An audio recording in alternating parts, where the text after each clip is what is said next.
આદિ થાય છે. આમ તો ગામના છેવાડે આમ અવરા મોડે બેઠી ગામ બેઠી હોત તો ગામ મારા અવાજ કંટાળો આપવું જ છે.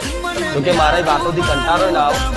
મારો પ્રેમ જ એવો છે, મારો પ્રેમ જ એવો છે તો વિરોધ બોલવા વાળા ખાલી આવી જાય ને 5 રવિવાર ટકીને બેસી જાય તો મારો દિવાલો બનાવી દો. એ વિરોધ કરવાનું ભૂલી જાય. એટલે મારી આમથી તારો વિરોધ કરતો હતો તારા જેવું તો કોઈ નહીં. એ દૂરથી દેખાના મારા દૂરથી બોલે.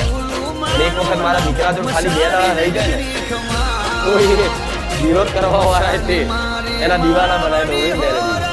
કારણ કે મારો સ્વભાવ એવો છે, મારી માતાનો સ્વભાવ એવો છે તો હું કોઈ ઠેસ હાથ પહોંચાડતી નહીં, કોઈ દુઃખ લાગે એવું કામ નહીં કરતી. મારી ગાદીથી બધાનું ભલું થાય તો કોઈ દુઃખ લાગે, કોઈ કચ્છી પડે. હું પશુ પક્ષીઓને જે કચ્છી નહીં પડવા દે. અહીં તમે આવો છો ને તો કેટલાય બાવરિયા કેટલાય ઝાડવા કપાયા